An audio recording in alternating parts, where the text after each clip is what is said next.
Bismillahirrahmanirrahim. Assalamualaikum warahmatullahi wabarakatuh. Waalaikumsalam warahmatullahi wabarakatuh. Alhamdulillahirabbil alamin. Puji syukur kehadirat Allah Subhanahu wa taala. Di kesempatan siang hari ini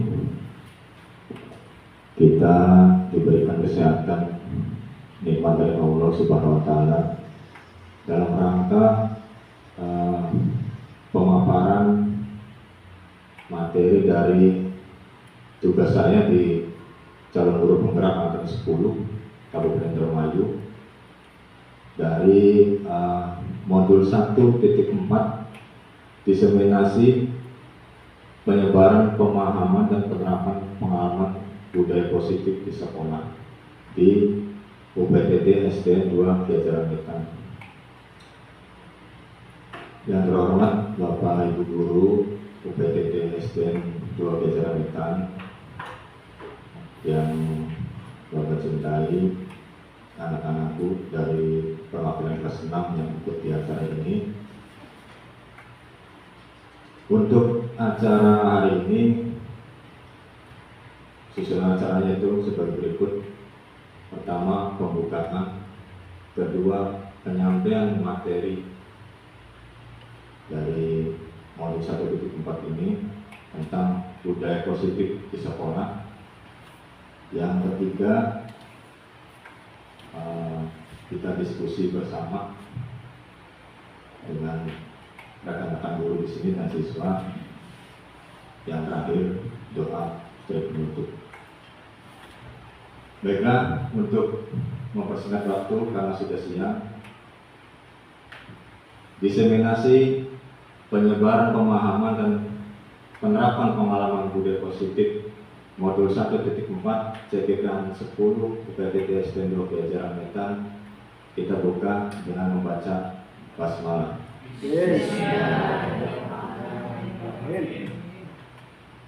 Yang berikutnya boleh sambutan dari perwakilan rekan Taman Sejawat untuk memberikan satu atau dua kata-kata di kesempatan pertemuan hari ini. Iya teh. Kakek. Mangga. Kakek bocah sekolah kemana kakek bu?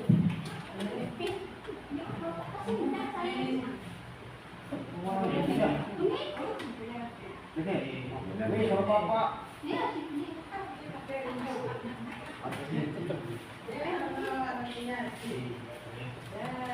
Alasan gue musim bola. Ayam gue suka. Assalamualaikum warahmatullahi wabarakatuh. Waalaikumsalam warahmatullahi wabarakatuh. Alhamdulillahirabbil alamin.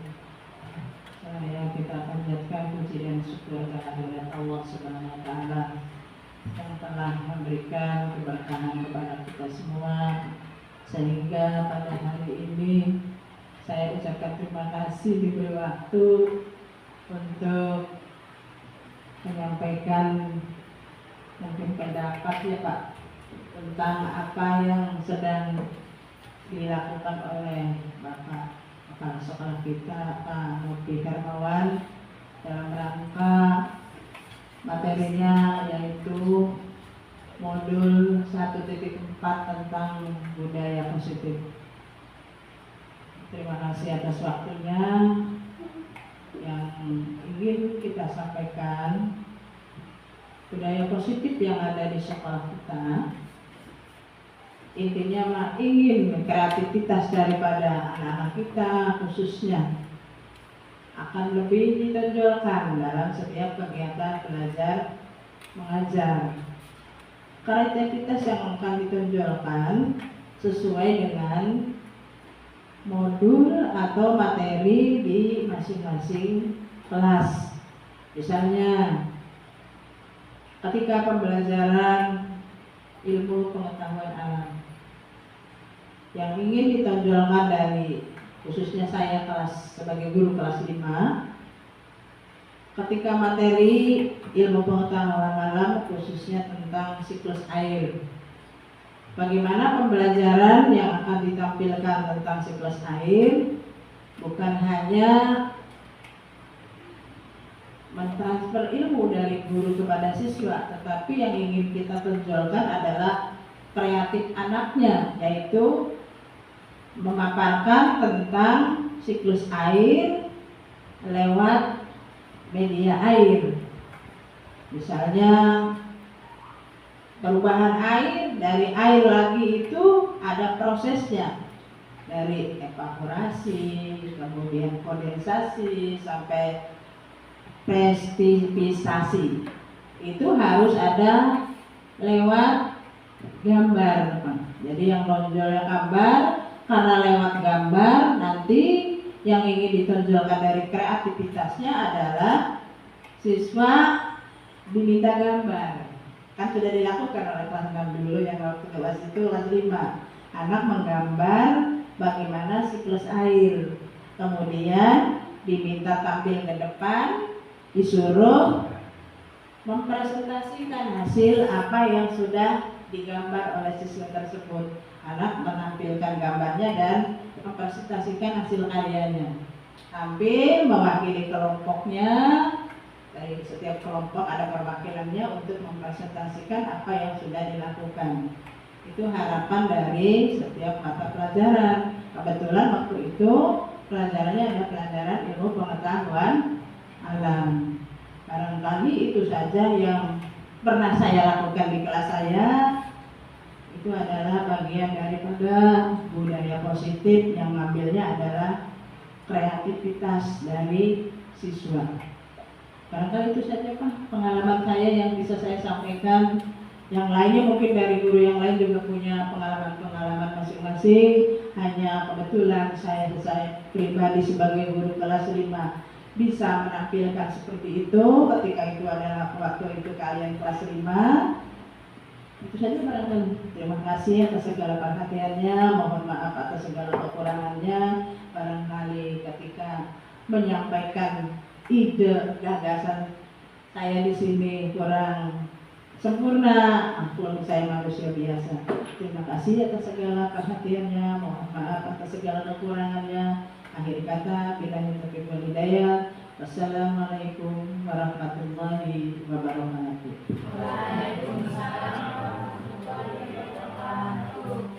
Ya, terima kasih kepada Ibu perwakilan dari rekan guru. Ya, alhamdulillah ya, kita menginjak di akhir tahun ini banyak pembelajaran yang telah kita lalui, dan di hari ini alhamdulillah kelas 6 sudah dinyatakan lulus. Alhamdulillah semuanya. Ini sebagai pendalaman materi kita untuk ke depan, untuk kelanjutan kita bersama di awal tahun pelajaran 2024-2025.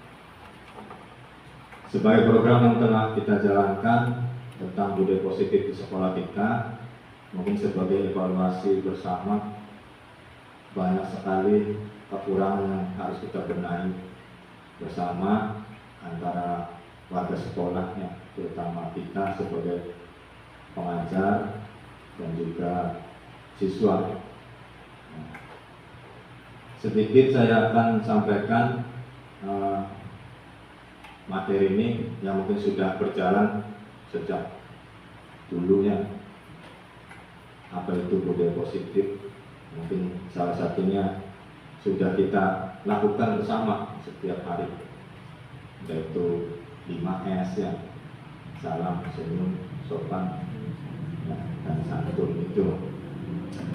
Nah, baiklah, untuk pengenalan yang pertama kita mengingat Bapak pendidikan kita, yaitu Bapak Kiai Hajar Dewantara, dalam filosofinya itu mengenai tujuan pendidikan.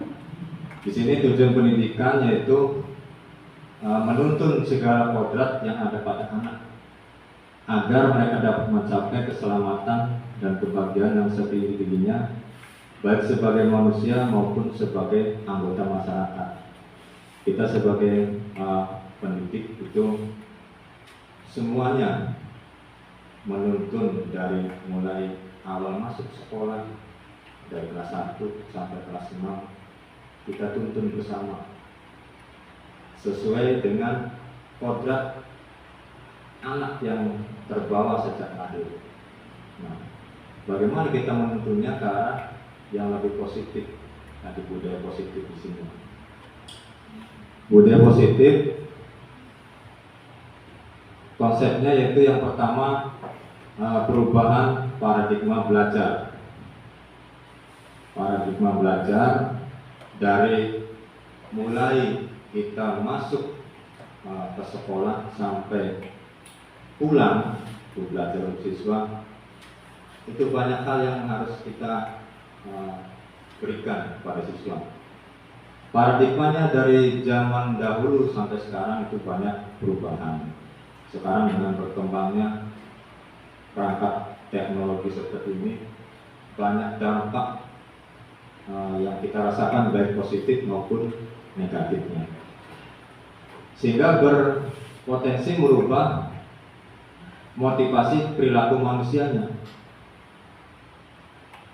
Banyaknya ibu ya Pak, sekarang kita rasakan seiring perkembangan zaman, perilaku dari beberapa siswa kita itu banyak perubahan. Ke arah mana saya melihatnya? Banyak yang ke arah yang negatif, karena kan di perubahan paradigmanya karena perkembangan ilmu dan teknologi, salah satunya penggunaan perangkat Android ini. Bagaimana untuk mengantisipasinya? Kita berubah dengan budaya positif. Budaya positif. Di dalam budaya positif itu banyak nilai-nilai kebajikannya. Nilai kebajikan diantaranya yaitu kebutuhan dasar manusianya, posisi kontrol kita sebagai guru, keyakinan kelas, dan segitiga restitusi untuk penyelesaian suatu masalah. Pembelajaran di paradigma yang baru ini dengan paradigma yang lama itu semakin banyak perkembangan yang sangat pesat. Dulu kita hanya mengenal media-media ya seperti surat kabar, ya, televisi. Begitu internet masuk ke lingkungan kita di era 2000-nya sini, itu paradigma pembelajaran banyak yang berubah. Nah, dirancang berdasarkan prinsip pembelajaran berdiferensiasi, sehingga para peserta didik itu belajar sesuai kebutuhannya, sesuai minat bakatnya. Berdasarkan tahapan perkembangan sesuai teori psikologi modern. Jadi pembelajaran di sini mengarahkan peserta didik itu sesuai dengan bakat dan minatnya masing-masing, sehingga untuk mewujudkan profil pelajar Pancasila. Apa saja itu? Yang pertama, beriman, bertakwa kepada Tuhan Yang Maha Esa dan berakhlak mulia. Yang kedua, berbineka global, gotong royong, kreatif, bernalar kritis, dan mandiri. Itu salah satu tujuan kita untuk mencapai profil pelajar Pancasila. Bagaimana kita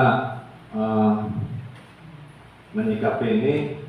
Di sini konsepsi tentang teori kontrol.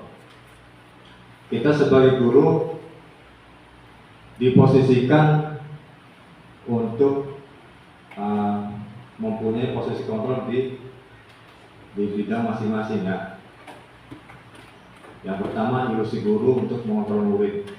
ilusi bahwa semua penguatan positif efektif dan bermanfaat, ilusi bahwa kritik dan membuat rasa bersalah mampu membangun karakter, ilusi bahwa orang dewasa berhak memaksa. Nah, bagaimana kita sebagai pendidik ingin mencapai siswa kita yang kita dambakan ya, tadi. Nah, bagaimana posisinya? Mengubah paradigma stimulus respon ke pendekatan teori kontrol. Di sini stimulusnya realitas kebutuhan kita sama ya. Semua orang melihat hal yang sama. Kita mencoba mengubah orang agar berpandangan sama dengan kita. Berperilaku buruk tidak sebagai suatu kesalahan. Orang lain bisa mengontrol saya bisa mengontrol orang lain. Pemaksaan ada pada saat bujukan gagal. Model berpikir menyenangkan. Ini stimulus responnya. Bagaimana teorinya? Kita realitas kebutuhan manusia itu berbeda-beda sesuai dengan kebutuhan hidup masing-masing orang ya. Setiap orang memiliki gambaran yang berbeda atau cita-cita. Kita berusaha memahami pandangan orang lain tentang dunia. Ada yang memandang kita baik, ada yang memandang kita buruk. Itu hal yang wajar dalam dunia. Semua perilaku memiliki tujuan, baik itu perilaku positif maupun negatif. Seperti kita di kelas ada hal-hal yang terduga. Siswa kita ada yang bertengkar, ada yang sering bolos, ada yang ngantuk, tidak mau ikut pelajaran, macam-macam banyaknya. Ada yang rambutnya gondrong. Hanya kita bisa mengontrol diri kita sendiri sebagai pendidik, bagaimana cara menyelesaikan suatu masalah di dalam kelas ini.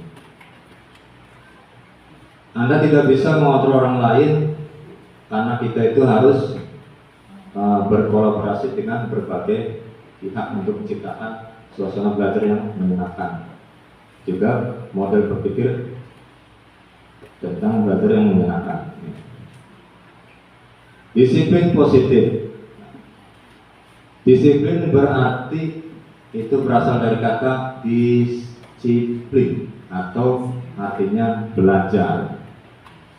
Disiplin mengacu pada disiplin diri yang memiliki tanggung jawab terhadap apa yang dilakukannya. Jadi sesuatu hal yang kita laksanakan itu dari diri kita sendiri dan mempunyai konsekuensi terhadap diri sendiri. Kalau kita menerapkan disiplin itu secara kontinu, insya Allah kita akan memperoleh hasil yang kita dambakan. Kalau kita tidak berdisiplin, ya insya Allah tadi apa yang kita cita-citakan tidak akan tercapai. Contoh kita siswa kelas 6 ya, ingin menempuh pendidikan yang lebih tinggi, tetapi dalam kesehariannya penerapan belajar kita tidak berdedikasi, tidak disiplin, maka hasil yang kita peroleh juga tidak akan maksimal. Ketika pelaksanaan asesmen sumatif kita tidak hadir, maka kita tidak akan memperoleh nilai karena kehadiran kita kurang dari 80%. Nah, itu syarat kelulusan tadi kan ya, ikut belajar dari kelas 1 sampai 6, mempunyai rapor, ikut pelaksanaan asesmen, ditambah dengan perilaku kita di sekolah, itu penilaiannya. Disiplin diri membuat orang menggali potensinya menuju sebuah tujuan. Tapi tujuan kita apa? Ingin mencapai cita-cita yang kita dambakan. Apa yang dia hargai berdasarkan nilai-nilai yang diyakini. Kalau kita kontinu konsisten, insya Allah, ya, baik itu kita sebagai guru, siswa, kalau kita berdedikasi tinggi, insya Allah akan memperoleh hasil yang kita dambakan. Disiplin positif adalah pendekatan yang digunakan untuk mendidik anak melalui kontrol diri dan pembentukan kepercayaan diri. Disiplin positif merupakan salah satu penerapan disiplin yang bertujuan untuk menumbuhkan kesadaran serta memberdayakan peserta didik tanpa imbalan atau penghargaan atau reward atau ancaman atau hukuman. Sini. Sebagai pendidik, tujuan kita adalah menciptakan peserta didik yang memiliki disiplin diri sehingga berperilaku mengacu pada nilai-nilai kebajikan universal dan memiliki motivasi intrinsik dalam perubahan ke arah yang lebih baik. Tadi motivasi diri mengacu pada nilai-nilai kebajikan yang ada dalam profil pelajar Pancasila.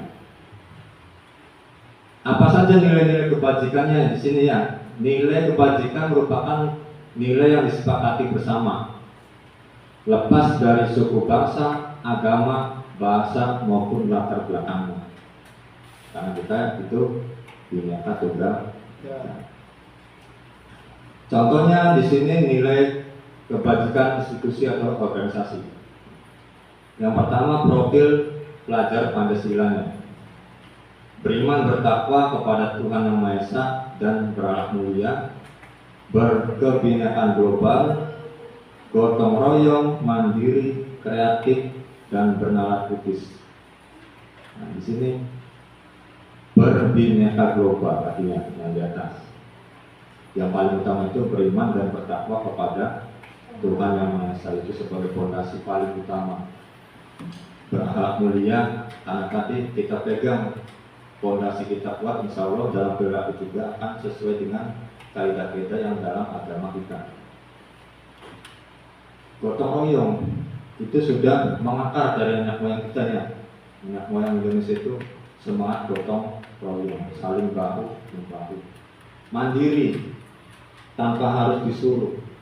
Kita sebagai siswa harus mandiri, baik sekolah maupun di rumah. Tidak ada unsur paksaan dari siapapun, itu inisiatif dari diri kita sendiri, sehingga timbul kreativitasnya. Kreatif. Nah, hasil kita belajar di sekolah itu apa? Tadi ada kreativitasnya dan bernalar kritis. Tercermin sebagai profil pelajar Pancasila, sehingga akan memperoleh rasa toleransi, rasa hormat, integritas, mandiri, saling menghargai, antusias, empati. Empati, karena tadi kita tidak mempunyai empati akan berperilaku bullying ya terhadap teman, tidak menghargai, mengejek, itu harus kita hilangkan. Rasa empati kita tingkatkan dengan teman itu saudara. Keingintahuan, kreativitas, kerjasama, percaya diri, dan komitmen harus itu integritas. Maka memperoleh life skill atau keterampilan hidup yang kita peroleh dari hasil belajar selama 6 tahun ini. Apa outputnya? Tadi dapat percaya, lurus hati, pendengar yang aktif, tidak merendahkan orang lain, memberanikan diri yang terbaik dari diri. Ya. Itu potensi diri kita sesuai dengan kebutuhan dasar manusianya. Apa itu kebutuhan dasar manusia? Segala sesuatu yang kita lakukan untuk mendapatkan apa yang kita inginkan, sesuatu yang harus kita dapatkan ya. Seluruh tindakan yang kita lakukan memiliki tujuan tertentu, baik itu yang positif maupun negatif. Dan semua usaha terbaik yang kita lakukan adalah dalam rangka agar kebutuhan dasar kita terpenuhi dengan baik. Apa kebutuhan dasar itu? Ada 5 kebutuhan dasar manusia.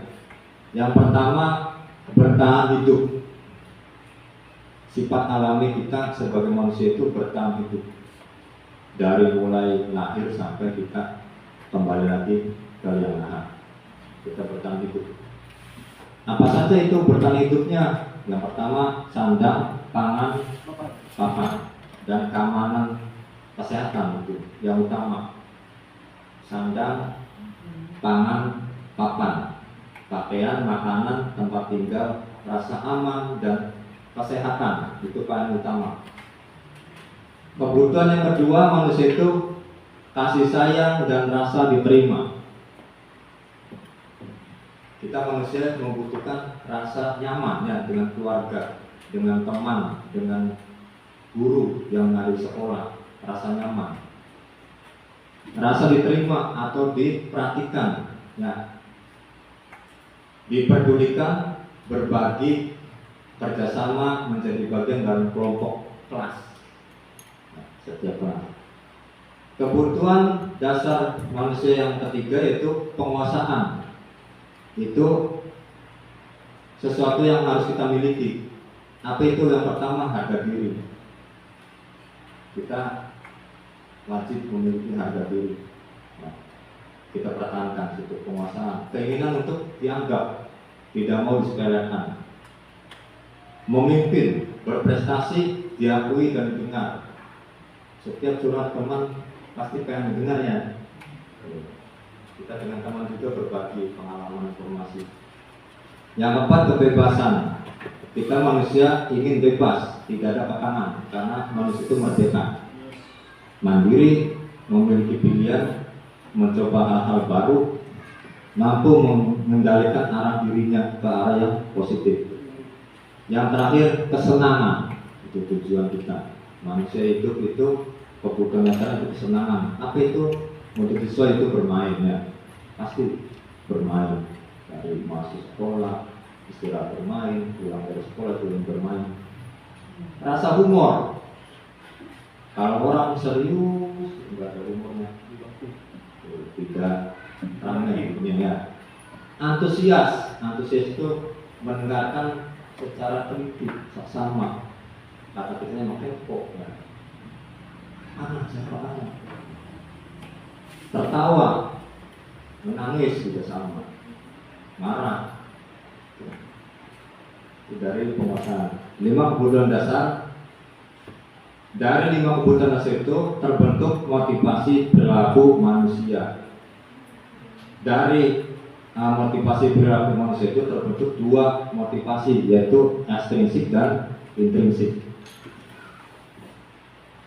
Motivasi ekstrinsik itu yang motivasi dari luar, yaitu pertama menghindari ketidaknyamanan atau hukuman, kedua mendapatkan imbalan, penghargaan dari orang lain, dan motivasi intrinsiknya yaitu ingin menjadi orang yang mereka inginkan dan menghargai diri sendiri dengan nilai-nilai yang mereka percaya. Kita nilai diri kita akan dinilai oleh orang lain. Kalau kita baik dengan teman, insya Allah ada teman lain yang akan memberikan kebaikan kepada kita. Seperti kita menanam, pasti akan tumbuh dan berbuah, akan mendapatkan hasil. Yang kita tanam baik pasti akan memperoleh hasil yang baik. Tanam kita buruk akan memperoleh hasil yang buruk. Seperti itu. Konsekuensi di sini hukuman. Tidak terencana, tidak ya. Murid tidak mau apa yang akan terjadi dan tidak dilibatkan, bersifat satu arah berupa hukuman fisik. Nah, ini yang kita akan merubah paradigmanya. Setiap ada permasalahan di kelas dengan siswa, biasanya kan langsung masuk ke ranah hukumannya. Kamu itu salah seperti ini. Bagaimana kita merubah seperti itu? Ada nanti di bagian terakhir ya, di segitiga resolusi. Konsekuensi terencana disepakati sesuai peraturan yang kita buat di sekolah dan keyakinan kelas yang kita sepakati antara guru dengan siswa. Murid tetap dibuat tidak nyaman. Itu paradigma yang lamanya ya. Sikap guru selalu memonitor murid. Nah, restitusinya bagaimana penyelesaian ini? Restitusi penyelesaiannya proses menciptakan kondisi baik bagi murid untuk memperbaiki kesalahan yang telah dibuat oleh siswa dengan berbagai macam pendekatan. Proses kolaboratif yang mengajarkan murid untuk mencari solusi sendiri. Nah, posisi kontrolnya di sini ada 5 posisi kontrol dalam budaya positif. Yang pertama, penghukum. Yang kedua, pembuat rasa bersalah. Posisi yang ketiga, sebagai teman. posisi keempat sebagai pemantau, posisi kelima sebagai manajer. Nah, ini posisi 5 posisi kontrol. Di sini contoh, nah, posisi sebagai penghukum dan pembuat rasa bersalah. Contohnya, siswa tidak memakai seragam olahraga saat pelajaran PJOK. Ini contoh di kasusnya bisa ada ya, seperti ini. Sebagai penghukum tidak boleh mengikuti pelajaran PJOK karena tidak sesuai dengan seragam yang dipakai. Guru langsung menghukum siswa, kamu tidak boleh ikut. Nah, itu yang sekarang kita geser ya.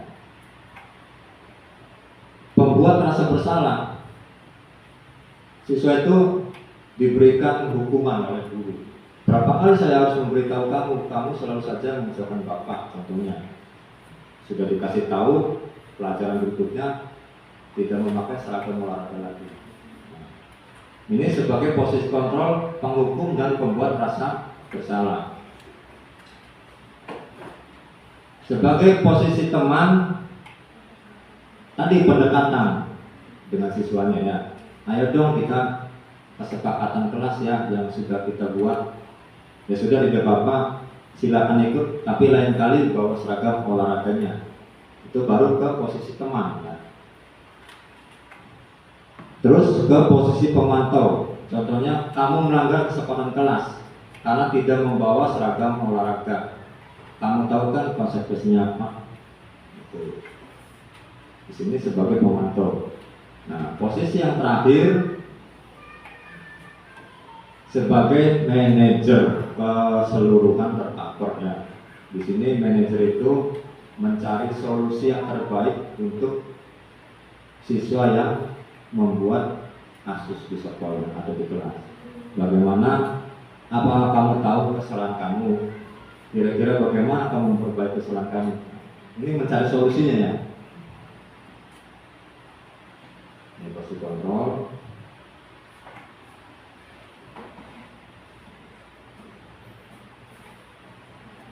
Nah, dari 5 posisi kontrol itu, manakah yang sering Bapak Ibu lakukan terhadap siswamu?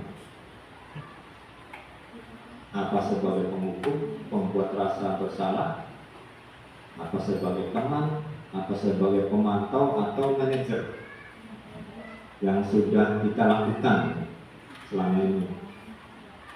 Mungkin rata-rata masih sebagai penghukum dan pemantau ya, sebagai penghukum dan pemantau.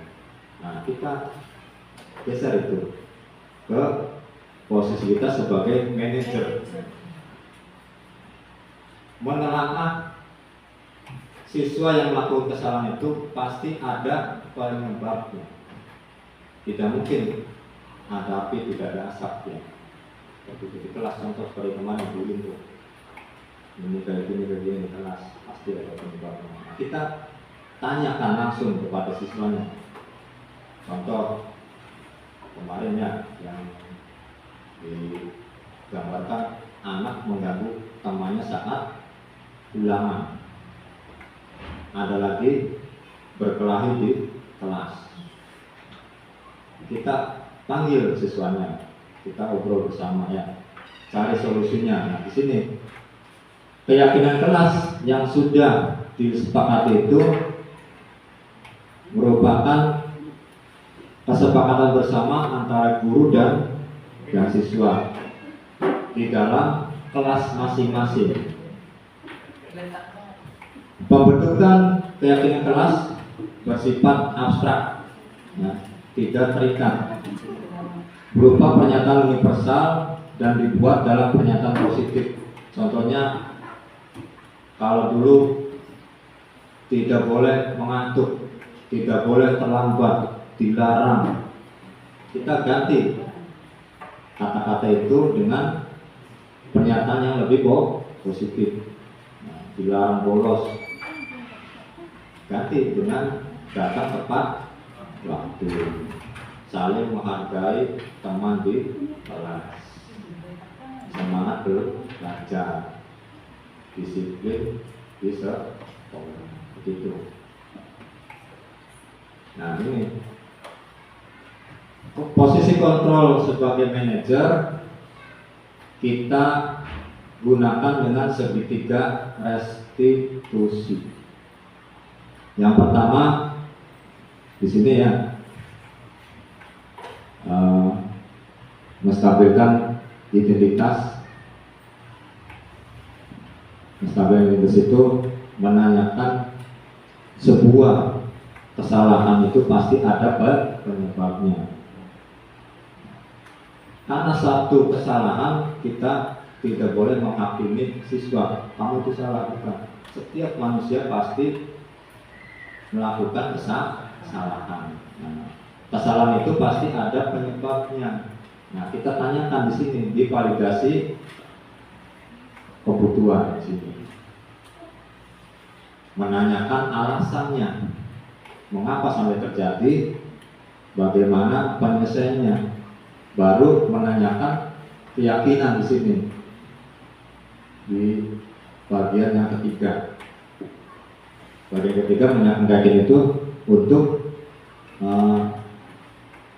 memperoleh solusi, untuk memproses solusi bersama dari siswa itu sendiri untuk memperbaiki sebuah kesalahan. Yang pertama, menstabilkan identitas. Berdasarkan prinsip membuat kesalahan ada bagian dari proses pembelajaran. Berbuat salah itu wajar, tidak ada manusia yang sempurna. Ibu bapak juga pernah melakukan itu waktu ketika masih sekolah di SD, ya, pernah melakukan.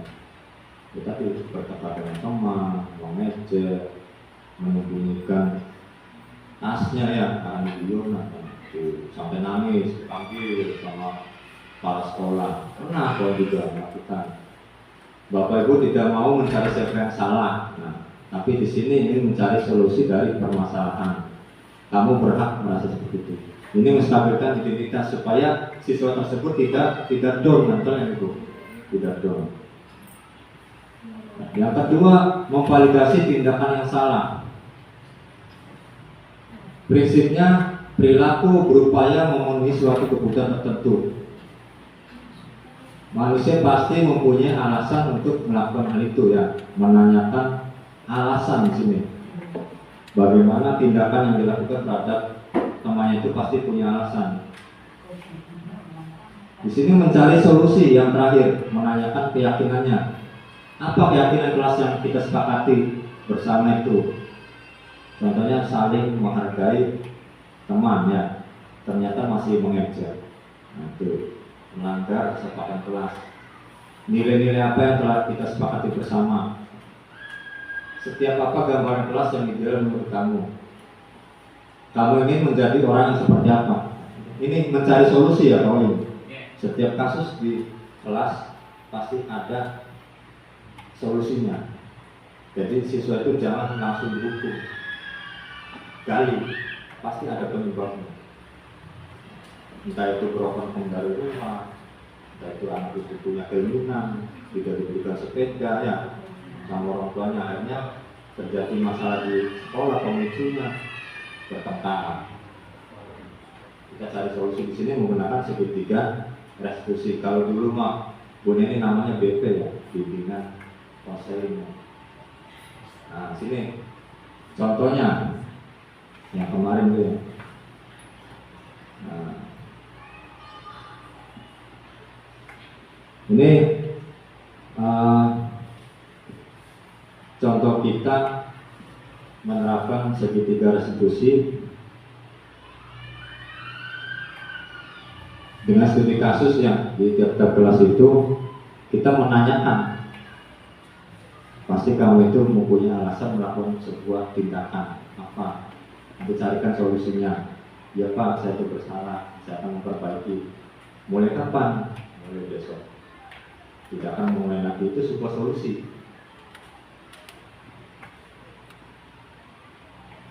Kasus yang kedua ini mengamuk di kelas. Kita tampilkan Fahri, ya, kemarin itu, ya. Siswanya itu Fahri. Ini tanggapannya. Nah,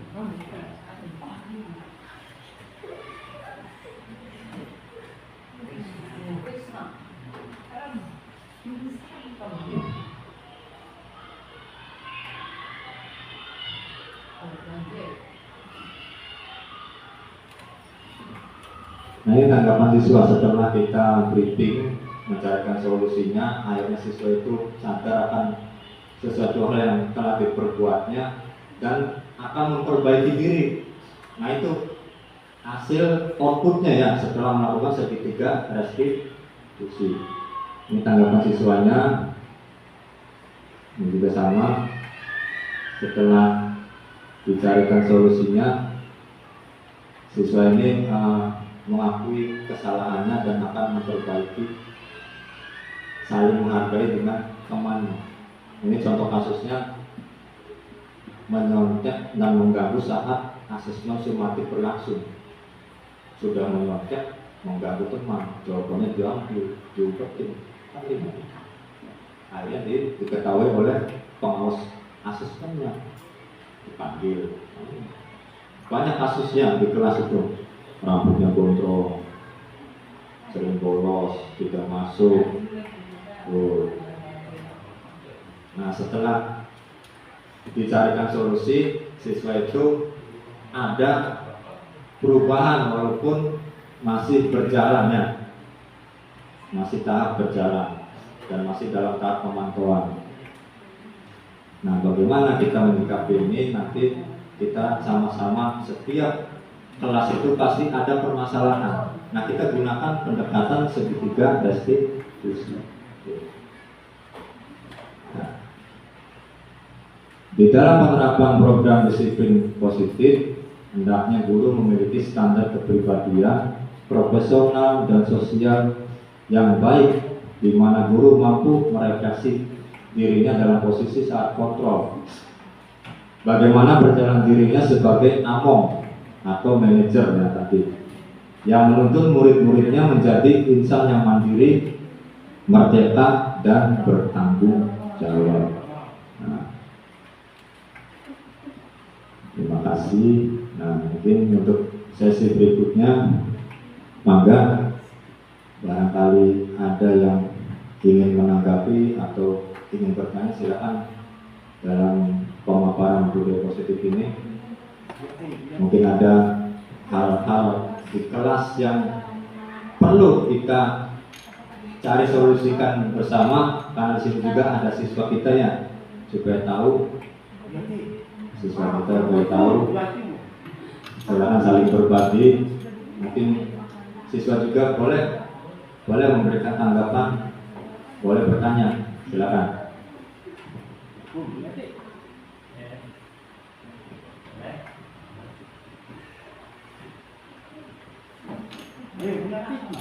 Barangkali di kelasnya ada kasus di kelas yang tidak bisa terselesaikan, bagaimana solusinya ya. Ada siswa juga sama nih, Pak, saya tuh punya kasus teman seperti ini. Boleh silakan.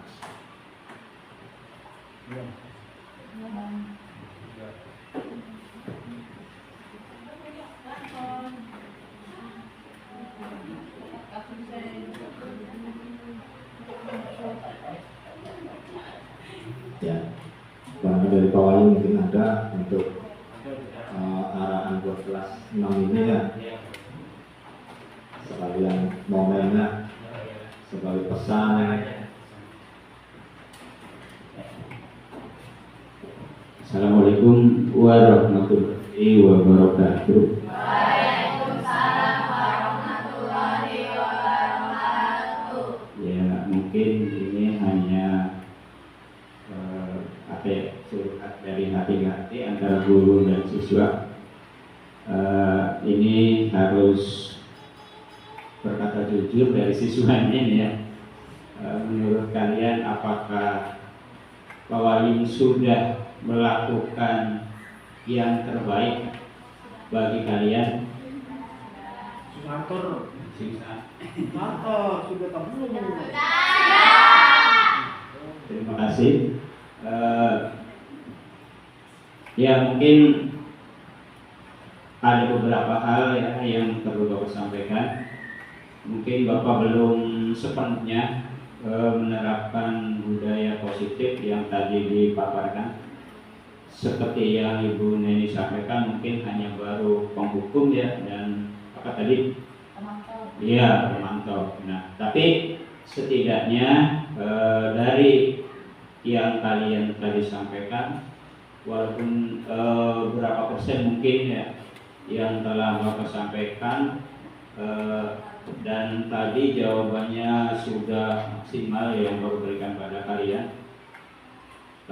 Bapak juga mengucapkan terima kasih ya, walaupun mungkin ada yang terpaksa menjawabnya seperti itu, tapi Bapak bersyukur telah mengantarkan kalian sampai hari ini ya, dan ternyata itu lulus semua, walaupun ada beberapa anak yang mungkin ya masih belum berubah ke arah yang lebih baik. Ya, itu tidak sesuai harapan dari Bapak yang betul-betul ingin sekali Bapak harapkan ketika kalian keluar semua dari atau kalian lulus dari SD yang kalian cinta ini, memberikan perubahan yang ke arah positif ya. Ya, walaupun ada beberapa siswa mungkin seperti yang Bapak tadi sampaikan, ya artinya memiliki masih sebenarnya memiliki kasus ya, artinya memiliki masalah pribadi yang sampai saat ini belum bisa Bapak pecahkan ya, dan sampai kelulusan hari ini alhamdulillah ya belum juga artinya. Nah, nanti ini mungkin PR ke SMP-nya ya anak-anak tersebut ya, yang tentu saja 1-2 orang anak yang belum bisa Bapak merubahnya ya, walaupun kalau perempuan sih Bapak yakin semuanya itu alhamdulillah ya nurut ya, sesuai dengan tujuan dari kemarin. Ada yang pengen beasiswa nurut kelas 6 Bu Pak, nurut KB ya, alhamdulillah sampai saat ini ya. Nah, itu saja mungkin dari saya guru kelas 6. Sekali lagi Bapak ucapkan terima kasih, dan semoga kalian menjadi siswa-siswi yang lebih sukses lagi di SMP nanti. Bapak akhiri, wassalamualaikum warahmatullahi wabarakatuh. Waalaikumsalam warahmatullahi wabarakatuh. Ya, terima kasih nih Pak Walinya. Ini dari saya pribadi ya. Yang pertama, Bapak sampaikan terima kasih kepada Ibu Bapak Guru yang telah membimbing siswa kelas 6 ini dari mulai kelas 1 sampai kelas 6 hingga di hari ini dinyatakan lulus. Penghargaan yang ketiga buat Ibu Bapak Guru. Juga terima kasih pada siswa kelas 6 yang tetap semangat sampai hari ini, sampai proses menerima kelulusan. Alhamdulillah kita dalam keadaan semuanya sehat. Mungkin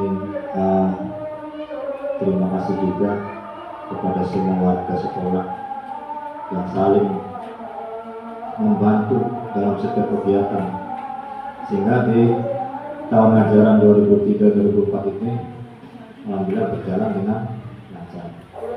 Mungkin itu saja yang dapat saya sampaikan di kesempatan siang hari ini. Kurang lebihnya mohon maaf.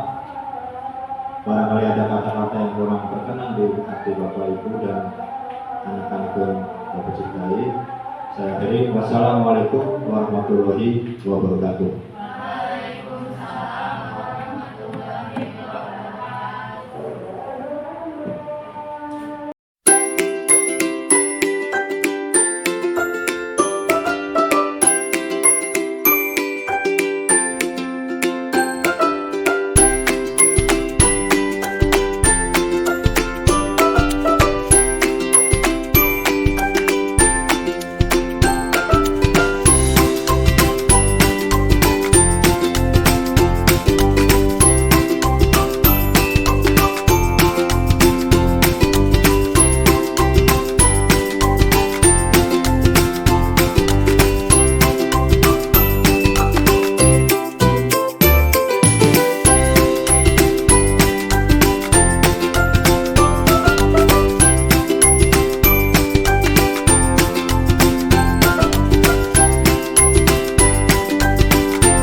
siang saya ada yang mencuri, padahal saya lapar sekali. Saya tidak punya uang untuk membeli nasi di kantin, tapi dengan seenaknya mereka mengambil zakat. Saya lapar, saya tidak boleh marah, Pak. Boleh saja. Misalkan saya ada di posisi kamu ya, saya juga pasti akan marah. Setelah kamu tahu bekal makanan siang hilang, apa yang kamu lakukan? Tentunya saya tanya ke teman-teman, Pak, tapi tidak ada yang mengaku. Lalu, apalagi yang kamu lakukan setelah itu, Fahri? Ya, saya mengamuk Bapak di kelas, Pak. Semua tas teman-teman saya buangi, meja kursi saya tendang. Fahri, saya percaya kamu melakukan ini pasti ada alasannya. Ya jelas, Pak, saya ingin teman-teman mengaku, masa karena seenaknya mengambil barang tanpa izin, itu kan namanya mencuri. Iya, Bapak paham. Kamu ingin teman-temanmu jujur dan berani mengakui kesalahannya. Tapi untungnya kamu masih bisa mengontrol diri. Hanya melempar-lempar barang, tidak sampai memukul temanmu. Ya tidak, Pak, saya masih bisa menahan diri meskipun saya sangat marah. Bagus. Kamu lebih memilih untuk menahan diri meskipun kamu sangat marah. Ya, Pak. Mari coba kamu pikirkan tindakan kamu yang mengamuk di kelas tadi apa sesuai dengan prinsip yang kamu yakini. Ya tidak lah, Pak, sebenarnya saya selama ini lebih memilih dia meskipun dijauhi teman. Nah, menurut kamu, keyakinan kelas dan prinsip mana yang tidak sesuai dengan tindakanmu tadi? Maaf, Pak, selama ini saya selalu menghargai dan menghormati teman-teman, tapi tadi saya sangat emosi sehingga saya tidak bisa mengendalikan diri. Tapi Fahri percaya kan kalau sikap saling menghargai sesama teman itu penting? Saya percaya, Pak. Bagus. Sekarang coba kamu pikirin lagi, apa keyakinan yang harus kita jalankan jika sedang emosi? Mungkin saya akan lebih bersabar dan belajar mengontrol emosi saya, dan jika ada masalah seperti ini, lebih baik saya melaporkan saja kepada Bapak Ibu guru agar mendapatkan penanganan dengan baik. Bagus. Fahri itu baru namanya anak yang hebat. Ayo sekarang kita kembali ke kelas dan belajar dengan baik ya. Baik, Pak, terima kasih. Waalaikumsalam. Silahkan duduk. Bapak tamu ke sini ya. Apakah kamu tahu mengapa baru kamu ke sini? Tahu, Pak, kemarin waktu habis matematik akhir kami dikontak, Pak. Coba kamu ceritakan apa kronologi kejadiannya. Ya, Pak, jadi waktu itu saya membawa pasukan kecil ke dalam ruangan penilaian semakin akhir semester dan diketahui oleh pengawas ruangan, Pak. Oh begitu. Saya yakin tidak ada siswa yang sempurna. Kamu sudah baik, mau mengikuti dan mengakui kesalahan yang sudah kamu lakukan. Iya, Pak, saya maaf. Mengapa kamu sampai menonjok deh? Karena pelajarannya begitu sulit, jadi saya memutuskan untuk membawa catatan kecil. Jadi kami minta maaf, Pak. Tindakan itu sudah benar atau salah menurut kamu? Salah, Pak. Saya tidak jujur dalam mengerjakan penilaian habis semakin akhir semester. Untuk kedepannya, apa yang kamu lakukan saat ujian nanti berlangsung? Saya akan belajar lebih tekun, Pak, dan bertanya kepada guru pembelajaran apabila saya belum paham tentang materi pembelajaran. Bagus, Bapak Ibu, guru pasti akan senang mendengarnya dan senang akan membantu sesuai kemampuan kita. Terima kasih, Pak. Waalaikumsalam. Assalamualaikum warahmatullahi wabarakatuh. Perkenalkan, nama saya Najwa dari UPTD SDN 2 Jajaranggotan Kecamatan Labener. Menurut saya, pelaksanaan segitiga restitusi di sekolah harus dilakukan oleh Bapak Ibu guru, karena kita sebagai murid juga butuh untuk dimengerti, didengarkan, dan dihargai. Ketika kita melakukan kesalahan, pasti ada alasannya, bukan langsung dihukum atau dimarahi tanpa mendengar alasan kita melakukan hal tersebut. Ketika kita dipercaya atau diarahkan untuk berdiskusi, mencari solusi, dan memperbaiki kesalahan kita, saya yakin pasti bisa memperbaikinya. Terima kasih, Pak, saya tidak akan mengulangi kesalahan saya di kemudian hari. Assalamualaikum warahmatullahi wabarakatuh. Assalamualaikum warahmatullahi wabarakatuh. Perkenalkan, nama saya Fahri dari UPTD STM 2 Kejaringan, Kecamatan Kabener. Menurut saya, pelaksanaan segitiga restitusi di sekolah harus dilakukan oleh Bapak Ibu guru. Karena kita sebagai murid juga butuh untuk dimengerti, didengarkan, dan dihargai. Ketika kita melakukan kesalahan, pasti ada alasannya, bukan langsung dihukum atau dimarahi tanpa mendengar alasan kita melakukan hal tersebut. Ketika kita dipercaya dan diarahkan untuk berdiskusi, mencari solusi, dan memperbaiki kesalahan, kita yakin bisa memperbaikinya. Terima kasih Pak, saya tidak akan mengulangi kesalahan saya kemudian hari. Waalaikumsalam warahmatullahi wabarakatuh.